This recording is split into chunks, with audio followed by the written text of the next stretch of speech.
കർത്താവായ യേശുക്രിസ്തുവിന്റെ ധന്യ തിരുനാമം വാഴ്ത്തപ്പെടുമാറാകട്ടെ. എല്ലാ സ്നേഹിതരെയും വന്ദനം ചെയ്യുന്നു. IPCയുടെ തലമൂത്ത ശുശ്രൂഷകന്മാരിൽ ഒരാളായ പാസ്റ്റർ KC ജോൺ അവർകൾ നടത്തിയ ഒരു പരാമർശം മലയാളക്കരയിലെ ക്രൈസ്തവ മേഖലയിലെ പ്രധാനമായും പെന്തക്കോസ്തുകാരെ വല്ലാതെ അമ്പരപ്പിച്ചിരിക്കുകയാണ്. പെന്തക്കോസ്റ്റ് സംഘടനകളിൽ ഏറ്റവും തല ഉയർത്തി നിൽക്കുന്ന ഒരു സംഘടനയാണ് IPC എന്ന് പറയുന്നത്. അപ്പോൾ തന്നെ അതിലേറ്റവും മിടുക്കന്മാരായ ശുശ്രൂഷകന്മാരിൽ എടുത്തു പറയത്തക്ക ഒരു വ്യക്തിയാണ് പാസ്റ്റർ KC ജോൺ. അദ്ദേഹം നടത്തിയ പരാമർശം പണ്ട് പെന്തക്കോസ്തുകാർ എടുത്ത തീരുമാനം തെറ്റായിപ്പോയി എന്ന നിലയിലാണ്. എന്ന് വെച്ചാൽ പരിശുദ്ധാത്മാവിന്റെ ഒരു വ്യാപനം ഉണ്ടായ കാലഘട്ടത്തിൽ ദൈവസഭകളിലേക്ക് ജനം വന്നുകൊണ്ടിരിക്കുന്ന സമയം അന്നത്തെ ദൈവദാസന്മാർ ആഭരണം ഉപേക്ഷിക്കണമെന്ന് നിർബന്ധം പറഞ്ഞതുകൊണ്ട് മറ്റുതര സഭകളിൽ നിന്നുണ്ടായ ഒഴുക്കിന്റെ വേഗത കുറഞ്ഞു എന്നും, അല്ല ആഭരണം വിരോധിക്കാതിരുന്നു എങ്കിൽ, ആഭരണ വർജനം നിർബന്ധമാക്കാതിരുന്നു എങ്കിൽ അനേകർ ഇതിലേക്ക് ഒഴുകി വരുമായിരുന്നു എന്നുമാണ് ബഹുമാനപ്പെട്ട ദൈവദാസന്റെ വീക്ഷണം. ആ വീക്ഷണം തെറ്റുണ്ട് എന്നെനിക്ക് തോന്നുന്നില്ല. കാരണം ചിലപ്പോൾ ആഭരണ വർജനം ഒഴിവാക്കി കൊടുത്തിരുന്നു എങ്കിൽ കുറച്ചധികം പേർ പെന്തക്കോസ്തിലേക്ക് വരുമായിരുന്നു എന്നതിന് സംശയം വേണ്ടായിരിക്കാം. അന്നത്തെ അവസ്ഥകളൊക്കെ പാസ്റ്റർ KCക്കൊക്കെ അറിയാവും, ഞങ്ങൾക്കറിയുന്നതിനേക്കാൾ അധികം. എനിക്ക് തോന്നുന്നു എന്റെ ഡബിൾ വയസ്സ് ചിലപ്പോൾ അദ്ദേഹത്തിന് ഉണ്ടായിരിക്കാൻ സാധ്യതയുണ്ടെന്ന് എനിക്ക് തോന്നുന്നു. അങ്ങനെയാണെങ്കിൽ അവർക്കൊക്കെ അതിന്റെ കാര്യങ്ങൾ കുറച്ചധികം അറിയാമായിരിക്കുമെന്ന് ഞാൻ പ്രതീക്ഷിക്കുന്നു. ഏതായാലും ആഭരണ വർജനം എന്നൊരു വിഷയം ഒരു കീറാമുട്ടിയായി ഇന്നും സഭകൾക്കകത്ത് നിലനിൽക്കുകയാണ്. ഇത് ആവശ്യമുണ്ടോ ഇല്ലയോ എന്നുള്ളതാണ് പൊതുവിലുള്ള ഒരു ചർച്ച. വാസ്തവത്തിൽ അന്നത്തെ ദൈവദാസന്മാർക്ക് ഇത് സംഭവിച്ചത് തെറ്റായി പോയി എന്ന് പാസ്റ്റർ KC ഇവിടെ പറയുന്നതാണ് ഇവിടുത്തെ വിഷയങ്ങളുടെ ദിശ മാറ്റിവിടുന്നത്. അപ്പോൾ ആദ്യ കാലഘട്ടത്തിൽ ഇവിടെ ഉണ്ടായിരുന്ന ദൈവദാസന്മാർ അവർ ആഭരണത്തോട് കാണിച്ച സമീപനം മോശമായിരുന്നു എന്ന് നമ്മൾ പറയുന്നത് ഏത് അടിസ്ഥാനത്തിലാണ് എന്ന് വെച്ചാൽ നമ്മൾ ഇവിടെ ചിന്തിക്കേണ്ടത് രണ്ട് കാര്യമാണ്. ഒന്ന്, ഈ ഇവിടെ ഉണ്ടായിരുന്ന ഈ നമ്മുടെ തൊട്ട് മുമ്പിലത്തെ നൂറ്റാണ്ടിലത്തെ ആൾക്കാരായിരുന്നോ ബലഹീനർ? അവരാണോ അഭക്തർ? നമ്മളാണോ അഭക്തർ? ഈ ഒരു വിലയിരുത്തൽ നടത്തിയാൽ മതിയാകുമെന്ന് എനിക്ക് തോന്നുന്നു.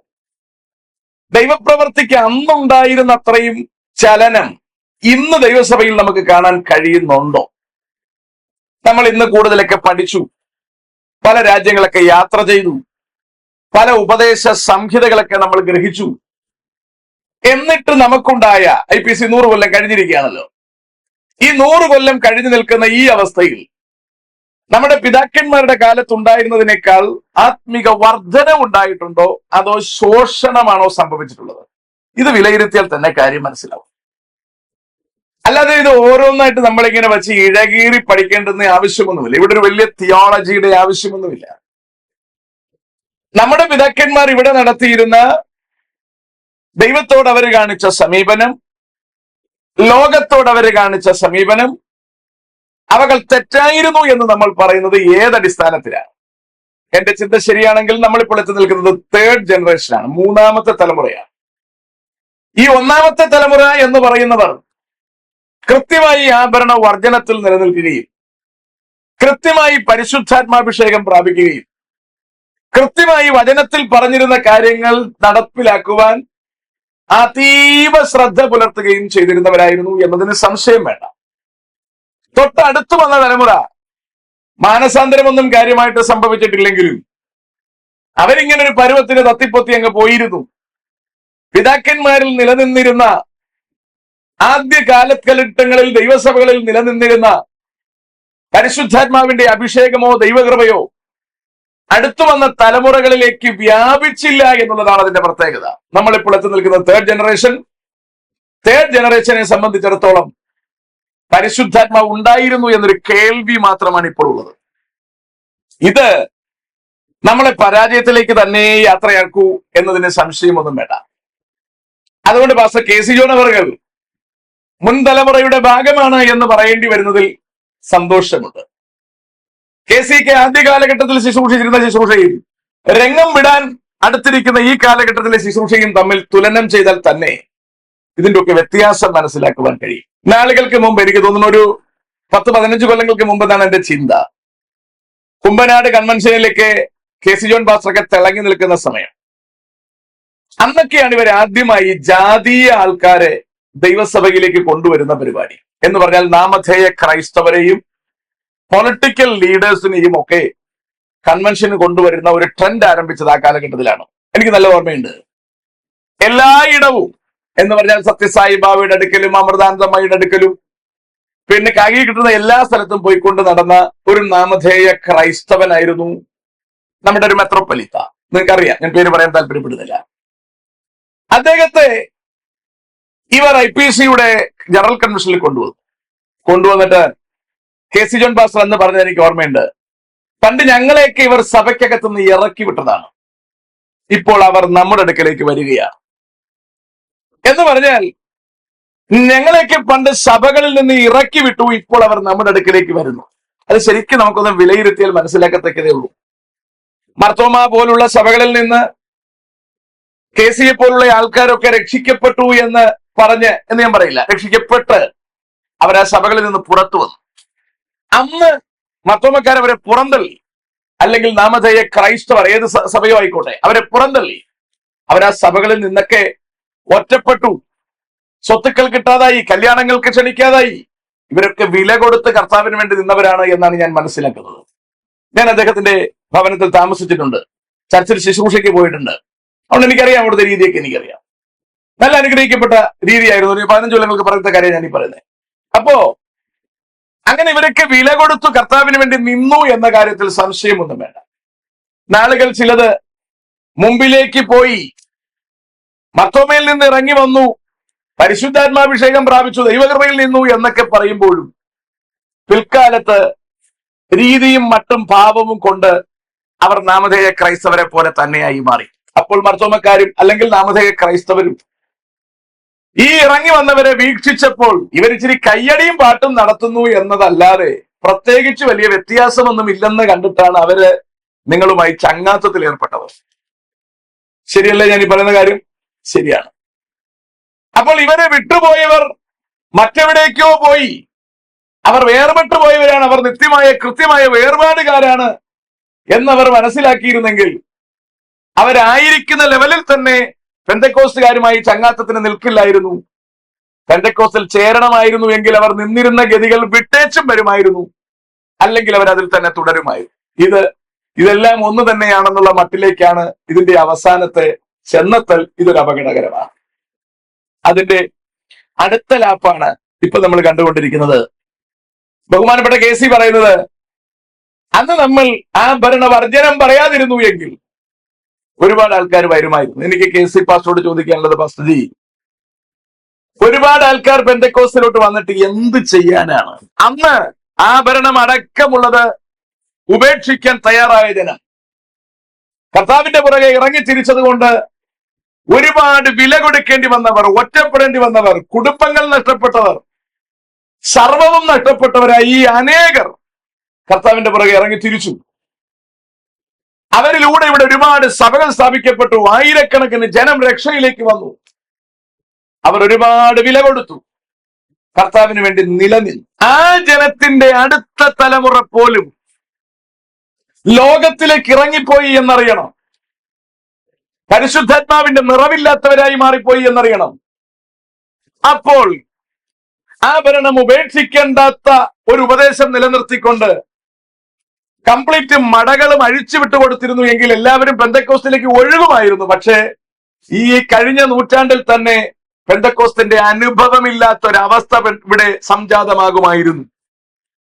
പക്ഷെ അന്ന് കഴിഞ്ഞ തലമുറയിൽ അവർ ആഭരണം അടക്കമുള്ളവകളെ ഉപേക്ഷിക്കാൻ തയ്യാറാവുകയും വിശുദ്ധിക്ക് വേണ്ടിയും വേർപാടിന് വേണ്ടിയും നെഞ്ചും നെറ്റിയും കൊടുത്തവർ നിൽക്കുവാൻ തയ്യാറായത് കൊണ്ട് നമുക്കിന്ന് കൃത്യമായി ഒരു ചരിത്രമുണ്ട്. ഇങ്ങനൊരു കൂട്ടം ദൈവമക്കൾ ഇവിടെ ജീവിച്ചിരുന്നു എന്നും അവരിവിടെ ഏതൊക്കെ നിലയിലായിരുന്നു എന്നതിനെയും കുറിച്ച് കൃത്യമായ ഒരു അറിവും ബോധവും നമുക്കുണ്ട്. അതുണ്ടായതിന് കാരണം, അങ്ങനെ ഒരു ചരിത്രം നമുക്ക് കിട്ടിയതിന് കാരണം വില കൊടുക്കാൻ തയ്യാറുള്ള ഒരു ഗ്രൂപ്പ് ഇവിടെ ഉണ്ടായതുകൊണ്ടാണല്ല. അന്ന് തന്നെ ഇവിടെ വേർപാടിന്റെ വേലിച്ചുവരുകളൊക്കെ പൊളിച്ചു കൊടുത്തു എങ്കിൽ എല്ലാവരും ചിലപ്പോൾ പെന്തക്കോസ്തിലേക്ക് കടക്കുമായിരുന്നു. പക്ഷെ പെന്തക്കോസ്തിന് പറയത്തക്ക ഒരു ചരിത്രം ഒരിക്കലും ഉണ്ടാകുമായിരുന്നില്ല. ഇനി ചിലപ്പോൾ കുറച്ച് നാളുകൾ കൂടി മുമ്പിലേക്ക് കഴിയുമ്പോൾ നമ്മളെപ്പോലുള്ള ദൈവദാസന്മാർ വന്നിരുന്ന് ചിലപ്പോൾ പറയും, വിശുദ്ധി, വേർപാട് എന്ന ഉപദേശങ്ങളൊന്നും പറയാതിരുന്നു എങ്കിൽ ഒരുപാട് പേര് വരുമായിരുന്നു. ശരി തന്നെയാണ്. ഇതൊരു ക്ലബ്ബ് പോലെ നമ്മൾ കൊണ്ടുപോയിരുന്നു എങ്കിൽ ആൾക്കാർ വരുമായിരുന്നു എന്ന് പറയുന്നത് ശരി തന്നെയാണ്. പക്ഷെ എന്റെ ചോദ്യം, ഈ വന്നിട്ട് എന്ത് ചെയ്യാനാണ്? ഞാനൊരു 5 കൊല്ലം ആകുന്നുള്ളൂ, 4 നൂറ്റാണ്ടായി ഞാൻ ശുശ്രൂഷയിൽ. ഒരു 5 കൊല്ലത്തിന് താഴെ ആകുന്നുള്ളൂ ഞാൻ ചർച്ച് പാസ്റ്ററായിട്ട്. പക്ഷെ എന്നെ വളരെയധികം ചിന്തിപ്പിക്കുന്ന കാര്യം, ചർച്ച് പാസ്റ്ററായപ്പോഴാണ് ഞാൻ കുറച്ചധികം കാര്യങ്ങൾ ആഴത്തിൽ പഠിക്കുവാനും മനസ്സിലാക്കുവാനും തുടങ്ങിയത്. നമ്മുടെ ഒക്കെ വിശ്വാസികൾ എന്ന് പറയുന്ന ആൾക്കാർ ജഗ പുക അറിയാത്തവരാണ്. ഇത് അപകടം തന്നെയാണ്. കുറച്ചുപേരുടെ ചർച്ചകളൊക്കെ നടത്തുന്നു. അത് ശരിയാണോ, ഇത് ശരിയാണോ, ദശാംശം കൊടുക്കണോ, ആഭരണം ധരിക്കണോ, മീശ വെക്കണോ, വെള്ളയിടണോ, ചർച്ചകൾ നടത്തിക്കൊണ്ടിരിക്കുക. പക്ഷെ കാതലായ കാര്യം എന്താണെന്ന് ഒരു തിരിച്ചറിവുമില്ലാത്ത ജനമാണ് ഇന്ന് പെന്തക്കോസ്തിന്റെ സിംഹഭാഗവും. ജനം മാത്രമല്ലേ, ഉപദേശി വർഗവും അങ്ങനെ തന്നെ എന്ന് പറയുന്നതിൽ എനിക്ക് ലജ്ജയുണ്ട്. പാസ്റ്റർ കേസ് ചോദിച്ച ചോദ്യം ഇങ്ങനെയായിരുന്നു: വിശുദ്ധ വേദപുസ്തകത്തിൽ പുതിയ നിയമത്തിൽ ഉപദേശ രൂപേണ ഇക്കാര്യം പറഞ്ഞിട്ടില്ല എന്നാണ്. പഴയ നിയമത്തിൽ പറഞ്ഞിട്ടുണ്ട് എന്ന വ്യക്തതയുള്ളത് കൊണ്ടായിരിക്കാം പുതിയ നിയമത്തിൽ അങ്ങനെ പറഞ്ഞിട്ടില്ല എന്ന് പാസ്റ്റർ കെ സി അവർ പറഞ്ഞത്. ഞാൻ പഴയ നിയമത്തിൽ നിന്ന് ആഭരണത്തെ കുറിച്ചുള്ള കാര്യമല്ല, മറ്റു ചില കാര്യങ്ങൾ, ഉപദേശിമാരായ നമ്മളെ കുറിച്ചുള്ള ചില കാര്യങ്ങൾ സൂചിപ്പിക്കാൻ ഞാൻ താല്പര്യപ്പെടുകയാണ്. ആഭരണത്തെ കുറിച്ച് വളരെ കൃത്യമായ കാര്യങ്ങൾ പുതിയ നിയമത്തിലും പരാമർശിക്കുന്നുണ്ട്. എന്ന് പറഞ്ഞാൽ പൗലോസ് തീമോഥെയോസിന് എഴുതിയ 1-ാം ലേഖനം 2-ാം അധ്യായം 9-ാം വാക്യം POC ബൈബിൾ, കാത്തലിക് ബൈബിൾ വായിച്ചു കേൾപ്പിക്കാം. അതുപോലെ തന്നെ സ്ത്രീകൾ വിനയത്തോടും വിവേകത്തോടും കൂടെ ഉചിതമായ വിധം വസ്ത്രധാരണം ചെയ്ത് നടക്കണമെന്ന് ഞാൻ ഉപദേശിക്കുന്നു. പിന്നിയ മുടിയോ സ്വർണമോ രത്നങ്ങളോ വിലയേറിയ ഉടയാടകളോ അണിഞ്ഞ് തങ്ങളെ തന്നെ അലങ്കരിക്കരുത്. വളരെ കൃത്യമായി അങ്ങനെ തന്നെ പറയുകയാണ്, തങ്ങളെ തന്നെ അലങ്കരിക്കരുത്. അതൊക്കെ നിങ്ങളുടെ ഇഷ്ടം പോലെ എടുക്കാം. ഞാൻ ആ ഭാഗത്തേക്ക് എങ്ങും വരാൻ തയ്യാറല്ല. എനിക്ക് എടുത്തു പറയാൻ താല്പര്യമുള്ളത് ഇസ്രായേൽ ജനത്തിന്റെ പരാജയമാണ്.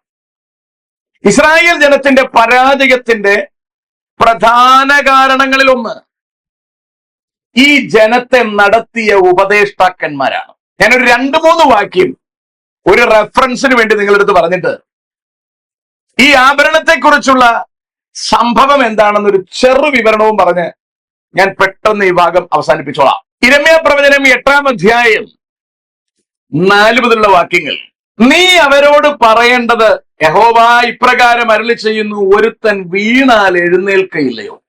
ചോദ്യമാണ്. ഒരുത്തൻ വീണാൽ എഴുന്നേൽക്കയില്ലയോ? ഒരുത്തൻ വഴിതെറ്റിപ്പോയാൽ മടങ്ങി വരികയില്ലയോ?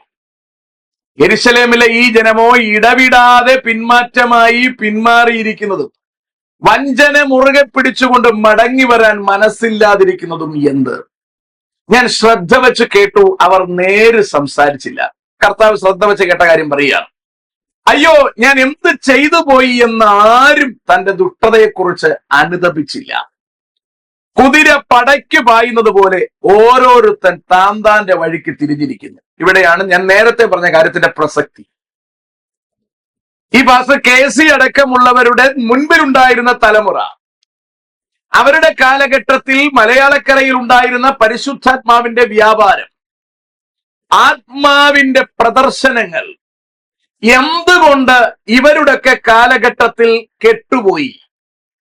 ഇവരുടെയൊക്കെ കണ്ണടയുന്നതിന് മുമ്പ് എങ്ങനെ ഇത് ഈ പൂർണ്ണ പരാജയത്തിലെത്തി? ദൈവസഭകൾക്കകത്ത് അടിയും ബഹളവും ദൈവവചനപ്രകാരം ഇല്ലാത്ത സകല കാര്യങ്ങളും എങ്ങനെ നിറവേറാൻ തുടങ്ങി? എങ്ങനെ കൃപാവരങ്ങൾ ദൈവസഭകൾക്കകത്ത് നഷ്ടപ്പെട്ടു എന്നതിനെ കുറിച്ച് അനുദപിക്കേണ്ടതിന് പകരം ബാക്കിയുള്ളത് കൂടി എങ്ങനെ തകർക്കാം എന്നതിന്റെ ചർച്ചയാണ് നടക്കുന്നത്. പിതാക്കന്മാർ ഉടുമുണ്ടിന് മറുമുണ്ടില്ലാതെ കഷ്ടപ്പെട്ട കാലഘട്ടം ഇവിടെ ഉണ്ടായിരുന്നു. നമ്മൾ ശീതീകരിച്ചതും നല്ല സോഫ്റ്റൻ ചെയ്തതുമായ കുഷൻ കസേരകളിൽ ഇരുന്ന് ദൈവത്തിന് വിരോധമായും ദൈവവചനത്തിന് വിരോധമായും ദൈവസഭയ്ക്ക് വിരോധമായും ഉളുമ്പില്ലാതെ സംസാരിക്കുന്നു.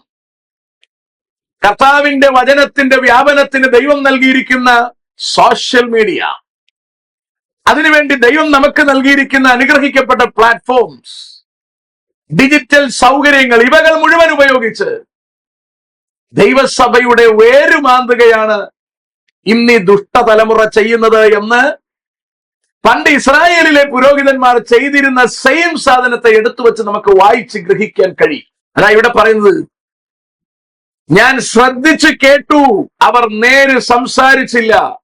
അയ്യോ, ഞാൻ എന്ത് ചെയ്തു പോയി എന്ന് പറഞ്ഞ് ആരും തന്റെ ദുഷ്ടതയെക്കുറിച്ച് അനുതപിച്ചില്ല. കുതിര പടയ്ക്ക് പായുന്നത് പോലെ ഓരോരുത്തൻ താന്റെ വഴിക്ക് തിരിയുന്നു. ആകാശത്തിലെ പെരിഞ്ഞാറ തന്റെ കാലമറിയുന്നു. കുറുപ്രാവും മീവൽ പക്ഷിയും കൊക്കും മടങ്ങി വരവിനുള്ള സമയമറിയുന്നു. എന്റെ ജനമോ യഹോവയുടെ ന്യായം അറിയുന്നില്ല. ആഭരണം ധരിക്കുന്നത് കൊണ്ടുള്ള ഗുണം, അല്ലെങ്കിൽ അത് ധരിക്കാതിരിക്കുന്നത് കൊണ്ടുള്ള ഗുണം, ഇത് തിരിച്ചറിയേണ്ടുന്നത് നമ്മുടെ ഓരോരുത്തരുടെയും കടമയാണ്. ആഭരണം ധരിച്ചില്ലെന്ന കാരണത്താൽ നമ്മുടെ മുൻ തലമുറയ്ക്ക് എന്തെങ്കിലും കേട് സംഭവിച്ചതായി മനസ്സിലാക്കുന്നുണ്ടോ? ഇന്നിത് ധരിച്ചേ തീരൂ എന്ന നിലയിൽ വസ്ത്രത്തോളം ഇതിന് പ്രാധാന്യം വരുന്നുണ്ടോ? എന്ത് പ്രാധാന്യമാണ്? വചനം മാറ്റിവെച്ചോളൂ. അല്ലാതെ നമുക്ക് എന്ത് പ്രാധാന്യമാണ് ഇപ്പറഞ്ഞ ആഭരണം നൽകുന്നത്? 8-ാം വാക്യം ഇങ്ങനെ പറയുന്നത്, ഞങ്ങൾ ജ്ഞാനികൾ, യഹോവയുടെ ന്യായപ്രമാണം ഞങ്ങളുടെ പക്കലുണ്ട് എന്ന് നിങ്ങൾ പറയുന്നത് എങ്ങനെ? ശാസ്ത്രിമാരുടെ കള്ള എഴുത്തുകോൽ അതിനെ വ്യാജമാക്കി തീർത്തിരിക്കുന്നു. വചനത്തിന്റെ ദുർവ്യാഖ്യാനങ്ങൾ ജനത്തെ കർത്താവിൽ നിന്ന് അകറ്റിയിരിക്കുന്നു എന്നാണ് പറഞ്ഞു വെക്കുന്നതിന്റെ സാരം. അടുത്ത് പറയുന്നു, ജ്ഞാനികൾ ലജ്ജിച്ച് ഭ്രമിച്ച് പിടിപെട്ടു പോകും. അവർ യഹോവയുടെ വചനം ധിക്കരിച്ചു കളഞ്ഞുവല്ലോ. അവർക്ക് എന്തൊരു ജ്ഞാനമുള്ളൂ. അതുകൊണ്ട് ഞാൻ അവരുടെ ഭാര്യമാരെ അന്യന്മാർക്കും അവരുടെ നിലങ്ങളെ അവയെ കൈവശമാക്കുന്നവർക്കും കൊടുക്കും. അവരൊക്കെയും ആബാലവൃദ്ധം ദ്രവ്യാഗ്രഹികളാകുന്നു. പ്രവാചകന്മാരും പുരോഹിതന്മാരും ഒരുപോലെ വ്യാജം പ്രവർത്തിക്കുന്നു. സമാധാനമില്ലാതിരിക്കെ സമാധാനം സമാധാനം എന്ന് പറഞ്ഞ് എന്റെ ജനത്തിന്റെ പുത്രിയുടെ മുറിവിന് ലഘുവായി ചികിത്സിക്കുന്നു. മ്ലേച്ഛത പ്രവർത്തിച്ചത് കൊണ്ട് അവർ ലജ്ജിക്കേണ്ടി വരും. അവർ ഒരിക്കലും ലജ്ജിച്ചിട്ടില്ല, നാണം അറിഞ്ഞിട്ടുമില്ല. അതുകൊണ്ട് വീഴുന്നവരുടെ ഇടയിൽ അവർ വീണുപോകും. അവരുടെ ദർശനകാലത്ത് അവർ ഇടറി വീഴുമെന്ന് യഹോവ അരുളി ചെയ്യുന്നു. വളരെ മനോഹരമായി ഇസ്രായേലിനെ കുറിച്ച് സംസാരിക്കുകയാണ്. 2 റെഫറൻസ് കൂടി ഞാൻ വായിച്ചു തരാം. 23-ാം അധ്യായം, അത് യിരെമ്യാവ് തന്നെയാണ്. യിരെമ്യാ പ്രവചനം 23-ാം അധ്യായം 11 മുതലുള്ള വാക്യം. പ്രവാചകനും പുരോഹിതനും ഒരുപോലെ വഷളന്മാരായി തീർന്നിരിക്കുന്നു. എന്റെ ആലയത്തിലും ഞാൻ അവരുടെ ദുഷ്ടത കണ്ടിരിക്കുന്നു എന്ന് യഹോവയുടെ അരുളപ്പാട്. 11-ാമത്തെ കാര്യമാണ്. ഇത് സെയിമാണ് ഇന്നും, അതുകൊണ്ടാണ് ഇത് വായിക്കുന്നത്. അതുകൊണ്ട് അവരുടെ വഴി അവർക്ക് ഇരുട്ടത്ത് വഴുവഴുപ്പായിരിക്കും. അവർ അതിൽ കാൽ തെറ്റി വീഴും. ഞാൻ അവർക്ക് അനർത്ഥം അവരുടെ സന്ദർശനകാലം തന്നെ വരുത്തും എന്ന് യഹോവയുടെ അരുളപ്പാട്. ശമര്യയിലെ പ്രവാചകന്മാരിൽ ഞാൻ ഭോഷത്വം കണ്ടിരിക്കുന്നു. അവർ ബാലിന്റെ നാമത്തിൽ പ്രവചിച്ചു. എന്റെ ജനമായ ഇസ്രായേലിനെ തെറ്റിച്ചു കളഞ്ഞു. ദൈവം പറയാതിരിക്കുന്ന ആശയങ്ങൾ അവർ തിരുവഴുത്തിൽ നിന്ന് പറയാൻ തുടങ്ങി. തിരുവഴുത്തിനെ തെറ്റിച്ചു വ്യാഖ്യാനിക്കാൻ തുടങ്ങി. കർത്താവ് പറയാത്തതിനെ പറയാൻ തുടങ്ങി. നമുക്കറിയാം, യിരെമ്യാവിന്റെ കാലത്ത് സംഭവിച്ചതാണ്. ബാലിന്റെ പ്രവാചകന്മാർ ഇറങ്ങി അവർക്ക് മടങ്ങിപ്പോക്ക് പ്രവചിച്ചു. യിരെമ്യാവ് പറഞ്ഞു, ഇല്ല, നിങ്ങൾക്ക് ഇപ്പൊ പോകാൻ പറ്റില്ല. അപ്പൊ കള്ളം പറഞ്ഞു. ഇവിടെ ഇത് തന്നെയാണ് പറയുന്നത്. നമ്മൾ ആഭരണം ഒഴിവാക്കാതിരുന്നു എങ്കിൽ ഒരുപാട് പേര് വരുമായിരുന്നു. ഇവിടെ വരാനാണ് ഈ വന്നതിന്റെ അടുത്ത തലമുറ തന്നെ, വിശുദ്ധിയിലും വേർപാടിലും നിന്ന തലമുറയുടെ നെക്സ്റ്റ് ജനറേഷൻ തന്നെ ദൈവകൃപയിൽ നിന്ന് അന്യപ്പെട്ടു പോയിരിക്കുമ്പോൾ കൂട്ടത്തോടെ ആദ്യം അവരെല്ലാരും കൂടെ വന്നിരുന്നെങ്കിൽ ആദ്യം തന്നെ ഇത് മലീമസമായി പോകുമായിരുന്നു എന്നതിന് സംശയമില്ല. യെരുശലേമിലെ പ്രവാചകന്മാരിലോ ഞാൻ അതിഭയങ്കരമായുള്ളത് കണ്ടിരിക്കുന്നു. അവർ വ്യഭിചാരം ചെയ്തു, വ്യാജത്തിൽ നടക്കുന്നു. ആരും തന്റെ ദുഷ്ടത വിട്ടു തിരിയാതെ വണ്ണം അവർ ദുഷ്പ്രവർത്തിക്കാരെ ധൈര്യപ്പെടുത്തും. ബഹുമാനപ്പെട്ട പാസ്റ്റർ KC കൂടെ ഇരിക്കുന്ന മിടുക്കന്മാരും ഇപ്പോൾ ചെയ്തുകൊണ്ടിരിക്കുന്ന ഇതാണ്. ദുഷ്പ്രവർത്തിക്കാർക്ക് ധൈര്യം കൊടുക്കുന്ന ഒരു പരിപാടിയാണ്. നമ്മുടെ പിതാക്കന്മാർ ചെയ്തത് തെറ്റായിപ്പോയി എന്ന്, അവർ ആത്മനിറവിൽ ജീവിച്ചത്, അവർ വിശുദ്ധിയിലും വേർപാടിലും ജീവിച്ചത് തെറ്റായിപ്പോയി എന്ന്, ഇങ്ങനെയാണ് ജീവിക്കേണ്ടതെന്ന് പാപം ചെയ്യുന്നവർക്ക് ധൈര്യം പകരുന്ന ഇമാതിരി ഡയലോഗുകൾ വില കൊടുക്കേണ്ടി വരും. നമ്മുടെ തലമുറകൾ വില കൊടുക്കേണ്ടി വരും. വായടച്ചിരിക്കുന്നതാണ് നല്ലത് എന്നാണ് എനിക്ക് ഓർപ്പിക്കാനുള്ളത്. എല്ലാവരും എനിക്ക് സോദോം പോലെയും അവരുടെ നിവാസികൾ ഗൊമോറ പോലെയും ഇരിക്കുന്നു. അതുകൊണ്ട് സൈന്യങ്ങളുടെ യഹോവ പ്രവാചകന്മാരെ കുറിച്ച് ഇപ്രകാരം അരുളി ചെയ്യുന്നു, ഞാൻ അവരെ കാഞ്ഞിരം തീറ്റി നഞ്ചുവെള്ളം കുടിപ്പിക്കും. യെരൂശലേമിലെ പ്രവാചകന്മാരിൽ നിന്നല്ലോ വഷളത്വം ദേശത്തെല്ലായിടവും പരന്നിരിക്കുന്നത്. രാഷ്ട്രീയക്കാരെ കൊണ്ട് സ്റ്റേജിൽ അവതരിപ്പിക്കുകയും, നമുക്കറിയാം IPCയുടെ ആദ്യകാലത്തെ രീതി, കൺവെൻഷന് പന്തലിന് തൂണിന് കുഴി കുത്താൻ വന്നവൻ പോലും അഭിഷേകം പ്രാപിച്ചിരിക്കണമെന്ന് നിർബന്ധമുണ്ടായിരുന്നു. IPCയുടെ ആദ്യ തലമുറക്കാർക്ക്. തലമുറ മൂന്നാമത്തതെത്തിയപ്പോൾ രീതി മൊത്തം മാറി. ഇപ്പോൾ സ്റ്റേജിൽ വരുന്നത് രാഷ്ട്രീയക്കാരനാണ്. അടുത്ത ജനുവരി മാസം 2027 ജനുവരി മാസം നടക്കാനിരിക്കുന്ന IPCയുടെ ജനറൽ കൺവെൻഷനിലെ മുഖ്യ പ്രഭാഷകൻ കേരളത്തിന്റെ CM ആയിരിക്കും. തമിഴ്നാട്ടിലെ വിജയം വരുമോ എന്ന് എനിക്കറിയില്ല. ഏതായാലും കേരളത്തിലെ CM ഉണ്ടെന്നുള്ള കാര്യം ഉറപ്പാണ്. എവിടെ ചെന്നെത്തി നമ്മുടെ രാഷ്ട്രീയം? എവിടെ ചെന്നെത്തി നമ്മുടെ ആത്മീകം? നമ്മൾ എവിടേക്കാണ് യാത്ര ചെയ്യുന്നത്? മുകളിലേക്കോ താഴേക്കോ? മുടിയൻ പുത്രൻ യാത്ര ചെയ്യുന്നതുപോലെ നമ്മൾ പന്നിക്കൂടിലേക്കാണോ യാത്ര ചെയ്യുന്നത്? അപ്പന്റെ ഭവനത്തിലേക്കാണോ യാത്ര ചെയ്യുന്നത്? എങ്ങോട്ടാണ് നമ്മൾ ഈ ജനത്തെ കൊണ്ടുപോകുന്നത്? പിതാക്കന്മാർ ചെയ്യാതിരുന്നത് നമ്മൾ ചെയ്തു, നല്ല കാര്യം. ആത്മാവിന്റെ പ്രദർശനം ഉണ്ടാകുന്നുണ്ടോ? ഇല്ല. പരിശുദ്ധാത്മാവിന്റെ വ്യാപനം സംഭവിക്കുന്നുണ്ടോ? ഇല്ല. കുറെ പണത്തിന്റെ തിളപ്പ് കാണിക്കുന്നു എന്നല്ലാതെ എന്ത് കാര്യമാണ് ഇവിടെ കാണിക്കുന്നത്? യാതൊന്നും ഇവിടെ നമുക്ക് ചെയ്യാനില്ല. കഥ മനസ്സിലാകുന്നു എന്ന് ഞാൻ വിചാരിക്കുന്നു. വേണമെങ്കിൽ പറയാം, IPCയിൽ നിന്നല്ലോ ഈ വൃത്തികേടുകൾ ദേശത്തെല്ലായിടത്തും പരന്നത്. അടുത്തു പറയാണ്, സൈന്യങ്ങളുടെ യഹോവ ഇപ്രകാരം അരുളി ചെയ്യുന്നു, നിങ്ങളോട് പ്രവചിക്കുന്ന പ്രവാചകന്മാരുടെ വാക്ക് കേൾക്കരുത്. അവർ നിങ്ങളെ വ്യാജം ഉപദേശിക്കുന്നു. യഹോവയുടെ വായിൽ നിന്നല്ല, സ്വന്തം ഹൃദയത്തിലെ ദർശനം അത്രേ അവർ പ്രവചിക്കുന്നത്. അപ്പോൾ സ്വന്തം ഹൃദയത്തിലെ പ്രവചനമാണ് ഈ പറഞ്ഞുകൊണ്ടിരിക്കുന്നത്. അതുപോലെ തന്നെ യെഹെസ്കേൽ പ്രവാചകൻ 22-ാം അധ്യായം 24 മുതലുള്ള വാക്യങ്ങൾ ഇങ്ങനെയാണ് പറയുന്നത്, മനുഷ്യപുത്ര, നീ അതിനോട് പറയേണ്ടത്, ക്രോധ ദിവസത്തിൽ നീ ശുദ്ധിയില്ലാത്തതും മഴയില്ലാത്തതുമായ ദേശമായിരിക്കും. അതിന്റെ നടുവിൽ അതിലെ പ്രവാചകന്മാരുടെ ഒരു കൂട്ടുകെട്ടുണ്ട്. ഇസ്രായേലിന്റെ നാശത്തെ കുറിച്ച് പറയുക, അലറി ഇര കടിച്ചു കീറുന്ന ഒരു സിംഹം പോലെ അവർ ദേഹികളെ വിഴുങ്ങിക്കളയും. ജനത്തെ പാപത്തിലേക്ക് കൊണ്ടുപോകുന്ന രീതിയെ കുറിച്ചാണ് ഈ പറയുന്നത്. അലറി ഇര കടിച്ചു കീറുന്ന സിംഹത്തെ പോലെ അവർ ജനത്തെ തകർക്കുന്നു എന്നാ പറയുന്നത്. നിത്യതയിലേക്ക്, ദൈവത്തിന്റെ അടുക്കലേക്ക്, ആത്മനിറവിലേക്ക്, വിശുദ്ധിയിലേക്ക് നടക്കാൻ സാധ്യതയുള്ള തലമുറയെ ഒരു സിംഹം ഇരയെ കടിച്ചു കീറുന്ന അതേ എന്താ പറയാ ശൗര്യത്തോടെ പുറകോട്ടടിക്കുകയാണ്. ദേഹികളെ പരാജയപ്പെടുത്തുകയാണ്. വിശുദ്ധിയിൽ നിന്ന് വിശുദ്ധിയിലേക്ക് നടക്കേണ്ടുന്ന, നീതിയിൽ നിന്ന് നീതിയിലേക്ക് നടക്കേണ്ടുന്ന ജനത്തെ വിശുദ്ധിയിൽ നിന്ന് അശുദ്ധിയിലേക്കും നീതിയിൽ നിന്ന് അനീതിയിലേക്കും തള്ളിവിടുന്ന ഒരു പ്രവണതയാണ് നമ്മൾ ഇവിടെ കണ്ടുകൊണ്ടിരിക്കുന്നത്. നിക്ഷേപങ്ങളെയും വിലയേറിയ വസ്തുക്കളെയും അപഹരിച്ചുകൊണ്ട് അവർ അതിന്റെ നടുവിൽ വിധവമാരെ വർദ്ധിപ്പിക്കുന്നു. അതിലെ പ്രവാചകൻ, ശ്രദ്ധിച്ചു കേൾക്കണം, അതിലെ പുരോഹിതന്മാർ എന്റെ ന്യായപ്രമാണത്തോട് ദ്രോഹം ചെയ്ത് എന്റെ വിശുദ്ധ വസ്തുക്കളെ അശുദ്ധമാക്കുന്നു. ഇസ്രായേലിൽ നടന്ന കാര്യമായത്. സെയിം സാധനം IPCക്കകത്ത് നടക്കുകയാണെന്ന് പറഞ്ഞ് തള്ളിക്കളയാൻ പറ്റുന്നില്ല. മലയാളക്കരയിലെ പെന്തക്കോസ്ത് സമൂഹത്തെ മുഴുവൻ ഗ്രസിക്കത്തക്ക നിലയിലാണ് ഈ പൈശാചിക വ്യാപാരം വളരെ സരസമായി വ്യാപരിപ്പിക്കുന്നത്. അവർ ശുദ്ധവും അശുദ്ധവും തമ്മിൽ വേർതിരിക്കുന്നില്ല. മലിനവും നിർമ്മലിനവും തമ്മിലുള്ള ഭേദം കാണിച്ചു കൊടുക്കുന്നതുമില്ല. കണ്ടോ, എന്താണ് ശുദ്ധം, എന്താണ് ശുദ്ധം? നമ്മുടെ മുമ്പിലത്തെ നൂറ്റാണ്ടിൽ നമ്മുടെ പിതാക്കന്മാർ ചെയ്തത് തെറ്റാണെങ്കിൽ അവരിൽ വ്യാപരിച്ച പരിശുദ്ധാത്മാവിന്റെ വ്യാപാരം തെറ്റായിരുന്നു എന്ന് നിങ്ങൾ പറയേണ്ടി വരും. നിങ്ങൾ വ്യാപരിക്കുന്നതാണ് ഒറിജിനൽ എന്ന് വരികിൽ ഇതാണോ തിരുവഴുത്തിലെ ആത്മനിറവ് എന്നതും നിങ്ങൾ വ്യാഖ്യാനിക്കേണ്ടി വരും. കഥ മനസ്സിലാകുന്നു എന്ന് ഞാൻ വിചാരിക്കുന്നു. ഞാൻ അവരുടെ മധ്യ അശുദ്ധനായി ഭവിക്കത്തക്കവണ്ണം അവർ എന്റെ ശബത്തുക്കളെ നോക്കാതെ കണ്ണു മറച്ചു കളയുന്നു. അതിന്റെ നടുവിലെ പ്രഭുക്കന്മാർ ലാഭമുണ്ടാക്കേണ്ടതിന് ഇരകടിച്ചു കീറുന്ന ചെന്നായ്ക്കളെ പോലെ രക്തം ചൊരുവാനും ദേഹികളെ നശിപ്പിക്കാനും നോക്കുന്നു. ലാഭമുണ്ടാക്കൽ കച്ചവടം തന്നെയാണ് KC പറഞ്ഞ ഈ കാര്യം.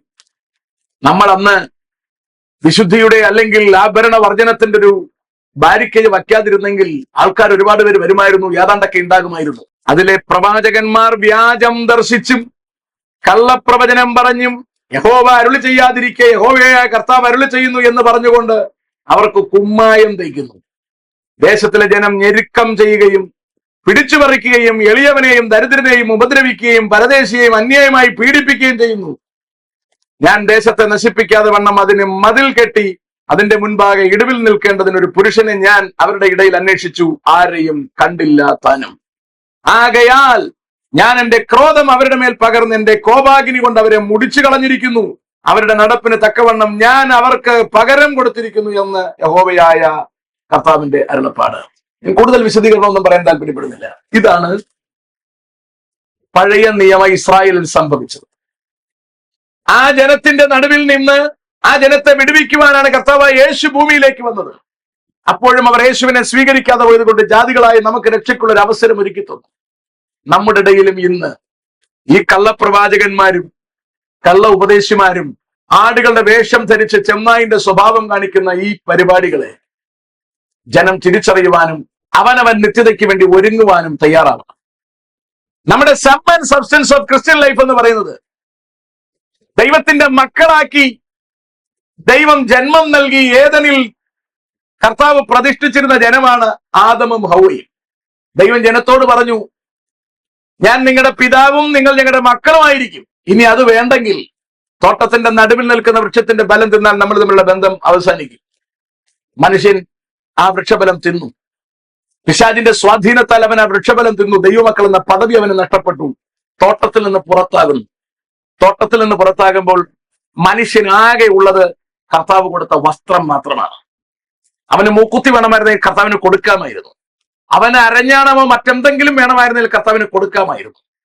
തോട്ടത്തിൽ നിന്ന് അവനെ ആട്ടുമ്പോൾ അവനൊരു വസ്ത്രം മാത്രമാണ് കൊടുത്തത്. തോട്ടത്തിന് പുറത്തിറങ്ങിയതിന് ശേഷമാണ്, ഈ പൈശാചിക ലോകത്തിലേക്ക് മനുഷ്യൻ ഇറങ്ങിയതിന് ശേഷമാണ് കോപമായിക്കോട്ടെ, ക്രോധമായിക്കോട്ടെ, ജഡത്തിന്റെ പ്രവർത്തികളായിക്കോട്ടെ, സകല പൈശാചിക വ്യാപാരങ്ങളുമായിക്കോട്ടെ, അവകൾക്ക് കുടിയിരിക്കുവാൻ പാകത്തിന് ആഭരണങ്ങളായിക്കോട്ടെ, മറ്റിതര സൗകര്യങ്ങളായിക്കോട്ടെ, ഇവകളെല്ലാം നമ്മുടെ ശരീരത്തിൽ വന്നുപെട്ടത് അതിനുശേഷമാണ്. ഇവകളിൽ നമുക്ക് ആവശ്യമുള്ളത് നമുക്ക് ഉപയോഗിക്കാം എന്നാണ് എന്റെ ധാരണ. നമുക്ക് പുറത്ത് പാപത്തിലേക്കായിപ്പോയ മനുഷ്യനെ ദൈവത്തിന്റെ അടുക്കലേക്ക് തിരിച്ചു കൊണ്ടുവരുവാൻ കർത്താവ് വിളിച്ചൊരു വിളിയാണ് പരമവിളി എന്ന് പൗലോസ് ലേഖൻ നാമകരണം ചെയ്തിരിക്കുന്നത്. എന്ന് പറഞ്ഞാൽ ലോകത്തിലേക്ക് പാപത്തിൽ വീണുപോയ മനുഷ്യന്റെ പാപത്തിന് പരിഹാരം വരുത്തി നിന്നെ ഞാൻ തിരിച്ചെടുത്തുകൊള്ളാം. You come back, I am ready to receive you. അങ്ങനെ മടങ്ങി വരവിന് ക്രിസ്തുയേശുവിലൂടെ ഒരു ജീവന്റെ പുതുവഴി കർത്താവ് നമുക്ക് തുറന്നു തന്നു.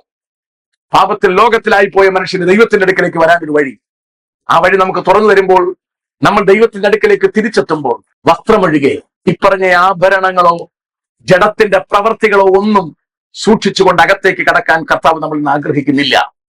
തോട്ടത്തിന് പുറത്തേക്ക് വന്ന നമുക്ക് ആഭരണം ഉണ്ടായിരുന്നില്ല എങ്കിൽ മടക്കയാത്രയിലും നമുക്കതിന്റെ ആവശ്യമില്ല. ആഭരണം എന്നത് പഴയ നിയമത്തിൽ പലയിടത്തും ദൈവത്തിൽ നിന്ന് അന്യപ്പെടുത്തുവാൻ കാരണമായി മാറിയിരിക്കുന്നു എന്ന് കൃത്യമായി തിരുവെടുത്ത് പറയുന്നു. പഴയ നിയമത്തിൽ അതങ്ങനെ കാരണമായി മാറിയെങ്കിൽ നമുക്കത് പാപഖേതു തന്നെയാണ് എന്നതിന്, അകൃത്യ കാരണം തന്നെ എന്നതിന് യാതൊരു സംശയവുമില്ല.